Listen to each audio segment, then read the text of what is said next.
Melissa, do keep us posted on any updates here. Continuing our coverage tonight, we are learning more about the latest dog attack on San Antonio's west side that sent a man to the hospital. We're the only crews on the scene last night along South San Gabriel. Investigators say two dogs managed to escape under a fence and attacked the victim. The neighbor heard his calls for help and shot those animals. We've learned that both dogs have since died and the Good Samaritan won't be facing any charges. So we wanted to know, what does the law say in these types of cases? We sent the I-Team's Jordan Elder to get some answers tonight. She has more on the steps you are legally allowed to take. The holes in the fence on South San Gabriel Street are patched, but neighbors tell us that wasn't the case on Wednesday night. Two dogs escaped underneath, attacking a man walking by. A neighbor jumped in to help, shooting the dogs. We went to get answers from a lawyer who specializes in dog attack cases, and he tells us that neighbor is a hero. People have the right to protect themselves and other people, and even property under the right circumstances, from any kind of a bodily injury. The neighbor that fired the shots currently isn't facing charges. Kenneth Phillips says if you run into this situation, you need to be careful before you act. There are always issues that you can run into when you intervene in any kind of an attack. He says to be sure the victim is really in distress before taking drastic action, and that there are safer ways to defend others. Phillips says fire extinguishers are a good tool to distract the animals.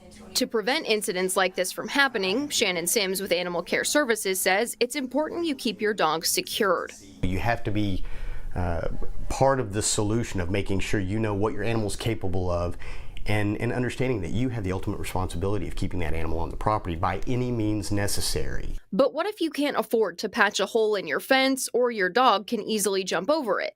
Humane tethers, swivels on both ends and things like that can be gotten at Lowe's, at pet stores, things like that. They are absolutely legal. Phillips reiterates that it's your responsibility to keep your pet secure, and if you knowingly ignore the issue, You're going to be held liable, and you could end up going to jail as well. The dog owner in this case is facing 2 criminal citations for the dogs leaving the property and 2 more for the dog bites. ACS also has resources available on their website that tell you what you can do to defend yourself from dog bites and some of the signs that a dog might be getting ready to attack. We will have all of those linked over on our website. Reporting on the west side, I'm Jordan Elder.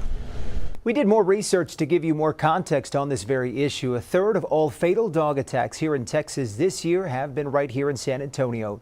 In all, there have been 6 in total, and 2 of those happening right here. Ramon Nahara was mauled to death on the city's southwest side. That happened back in February, and then in October, Paul Striegel Jr. died a month after he was attacked by his neighbor's dogs as well. Experts say we are seeing more fatal dog attacks across the nation. It looks like we're going to set a record this year for dog attacks throughout the country. ACS told us in October that there have been more than 3,000 dog bite cases in San Antonio last fiscal year, which ended at the end of September.